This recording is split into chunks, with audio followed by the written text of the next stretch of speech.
Welcome back to the HVAC Game Skool Community weekly live call on our happy Wednesday. Whenever you're seeing this, because you're not live, so you're seeing the replay. So how's it going today? Good. Nice. That's Yes. good. I was like, what is she gonna say? Bad. And I was like, what? No. So do we have any community questions or no? The community question would be anything new that you have heard about any new equipment or anything that we should know that is an update of something that we want to know. That's all. That's all. That's the community. The only thing that I've heard in terms of the new refrigerant, the A2L refrigerant, is that as everybody expected, everybody hoped it wouldn't happen, but we all knew better, is that some of these A2L sensors are already going bad. And it's only been a few months since they have been started to install. I mean, we've installed them, but now it's like more because you can't get them pre-charged anymore, the 410A systems. So the sensors are already going bad and they're really pain in the ass to bypass. So you need to have some on the truck. You need to have some that you can actually do something with. And it's not because necessarily there is a refrigerant problem, but because the sensors are going bad, apparently. So that's just what I've seen online. I haven't personally encountered it, but that's something to be aware of and make sure that you have those if you're a service technician, that you have those on the truck with you. Oh, that sucks. Okay. Mm, I know. But I mean, it kind of always happens like that. You have new stuff and then people test it in the lab, but then you put it in the customer's house. So there's different conditions, different scenarios. You have moisture, you have maybe like not 100% installation. I don't know, there's so many various factors that you can never compare the test to an actual install. And then, I mean, it happens. So probably the next few months or the next year will be like kind of rough transitioning, but that's just how it goes. Okay, well, that was the only thing. Awesome. So then I'll just take up my topics and we can see how it goes, but we can just the first thing I want to take up is this Saturday, we're gonna have our meetup. So make sure you're there because I want to see you there. And I mean, I've talked about it already like several times, but just want to repeat it. We have about 8 to 10 people there. It's gonna happen in north of San Antonio. You can just go into the community and look at the calendar tab, find out when exactly it's happening. There's everything in there, the address, the time. It's basically in South Texas, like north of San Antonio, and it will be awesome to see you there. Then next thing is the community is really there to help you as a technician grow.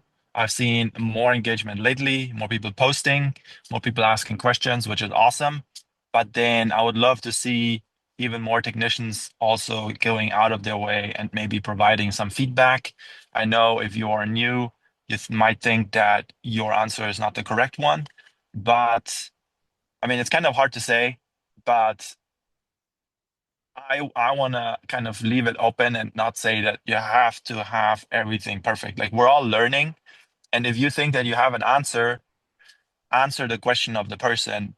If it's 100% incorrect, we will have technicians there that will see it, they will correct it, going out of your way and helping that person.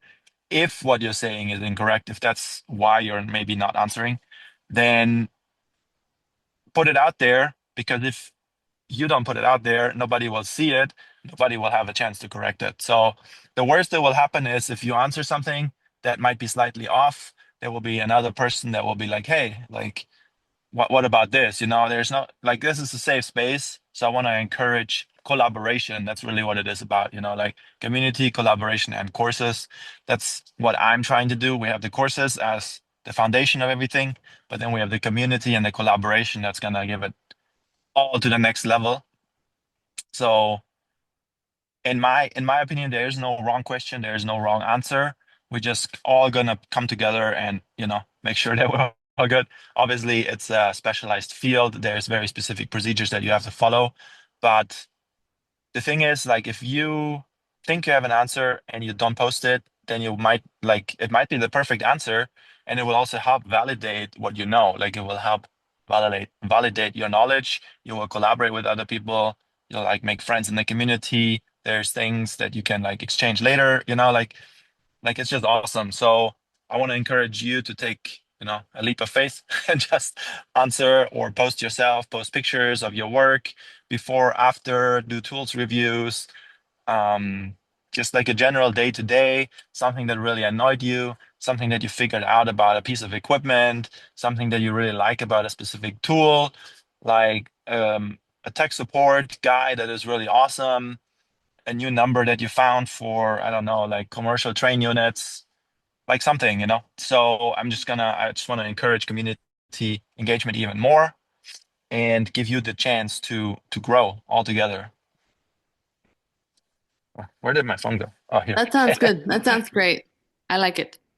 Yes. So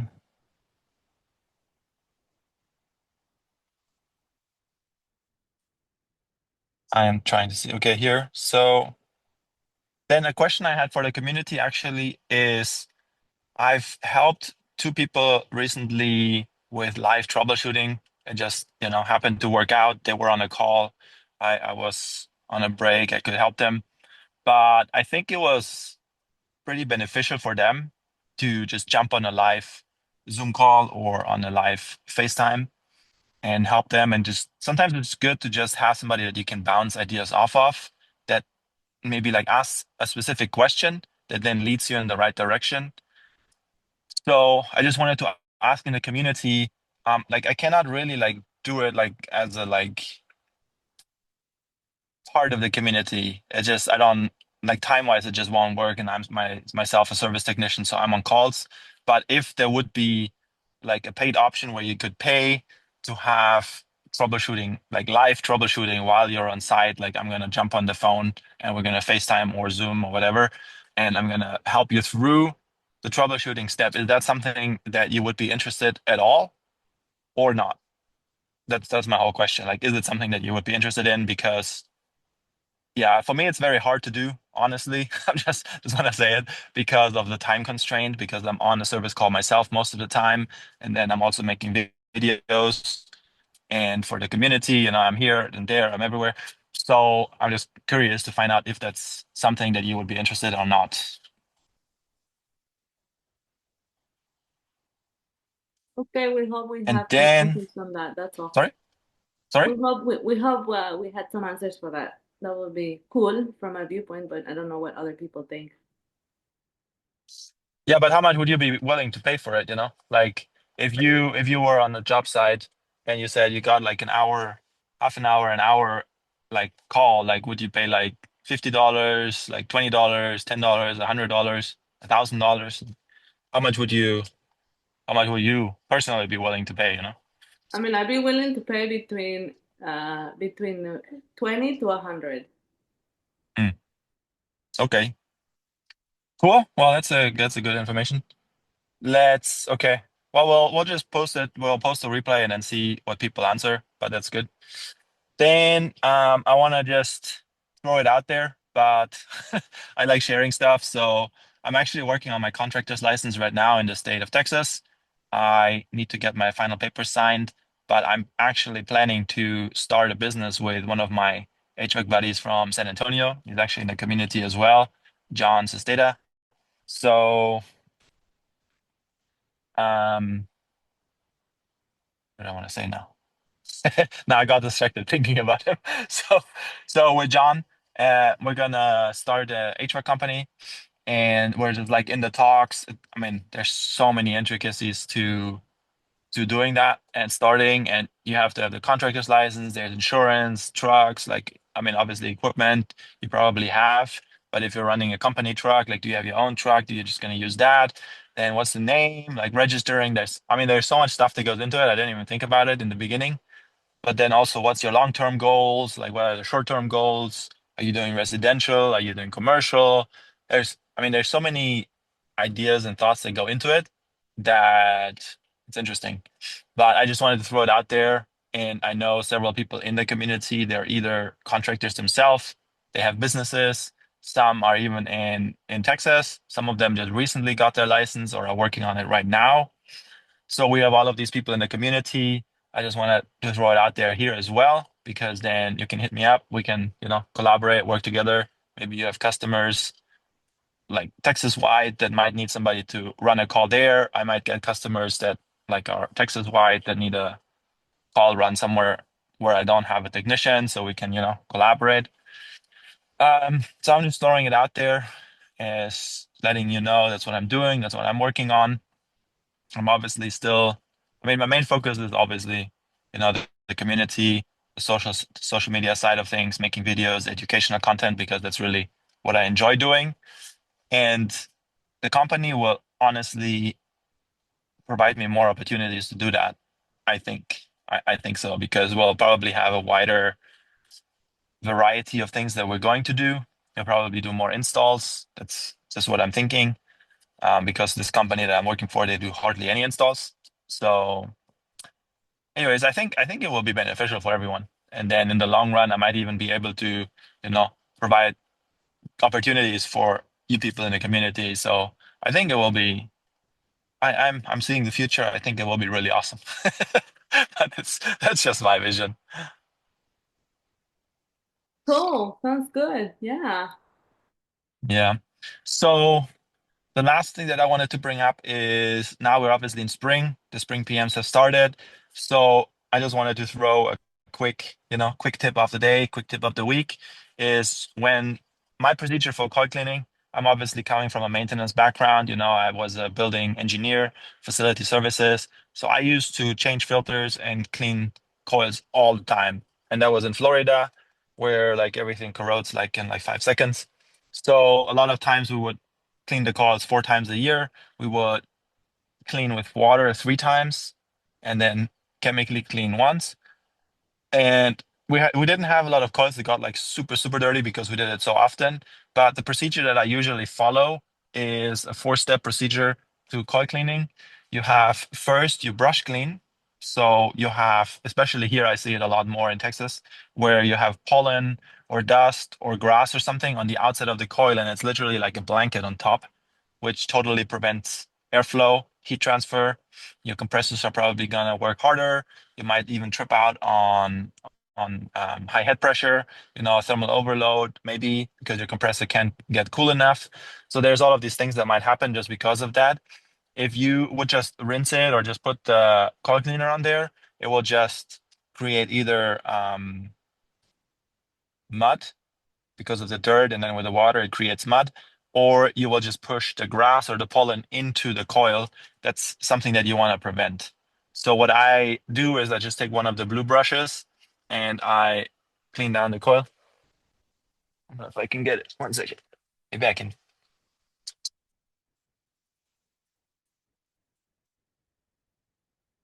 Here, one of these. I just use one of these. Oh, I use one of these. So just clean down the coil, get rid of all the stuff. Um, and then step number two, I wash the coil.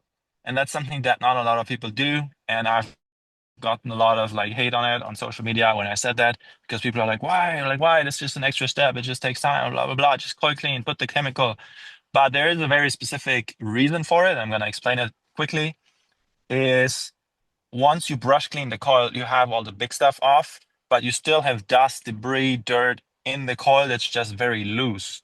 So also a note on this, when you're cleaning, always clean against the airflow. So if you're pushing airflow this way, then you would be cleaning this way, because you don't want to help push the dirt further into the coil. Obviously, if you have very thin coils, that is probably not that much of a deal. But if you have like thick rows, like they're literally like coils that are like very thick, that's something that you want to really be aware of. But so washing down the coil, step number two, you're washing down the coil, is you're taking all of that loose dirt, debris, sand, salt, whatever it is that you have on there, and you're gonna wash it down. So that's just like that already like gets rid of a lot of stuff. And the reason I do that is not just because I want to spend more time on it, but because it actually gets a better product as far as I know.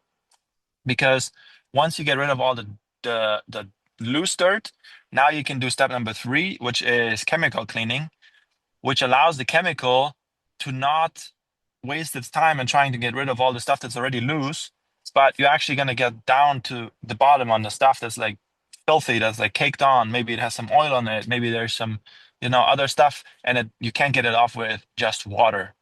But since you did step two, which is washing down, you already get rid of all the loose stuff. Now you put the step three, which is the coil cleaner. You put the coil cleaner, you let it work, and then it has a much easier time, and the product will be way better. I mean, take my word for it or not. It also depends how much time you have, like how in depth you want to go. But that's usually what I try to do. I'm just gonna say that's usually my procedure. Obviously, you're out in the field, customers are different, people pay you different, you have different times. Like there's so many variables that I can't say always do this, like and never do something else. I will always say, this is what I usually do, and you take it and you run with it or not. And then step number four, which I think is almost the most important step, is rinsing. It depends what coil cleaner you use. I tried the new, I mean, it's not new, but it's a new Calgon no rinse condenser coil cleaner. It's orange. It usually comes in a round bottle. I recently used that, and it actually foams very nicely and does a good job. And per new Calgon, you don't have to rinse it off, and it's totally safe on all roofs and everything. But if you're, for example, using like the blue coil cleaner, the new Calgon, the blue, which is like super, super strong, and use it on like I don't know, there's different dilutions, but I always use it on the lightest because it's usually good enough for what I do. Um, but if you leave any of that coil cleaner on there, it's corrosive and it will actually eat away your coils if you don't rinse it properly. So that will reduce lifespan of the equipment. Therefore, I say step four is rinse, and I always go both ways. So I go against the airflow and then I go with the airflow. So after you brush clean, you wash the coil, you chemically clean, now you wash it. So you're pushing against the airflow, you're getting rid of all the soap, all the dirt, everything. And then you're washing the other way, and then you're getting into all the corners on the top, like get all the edges, get all the stuff because you don't want to, I mean, you want to take care of your customer.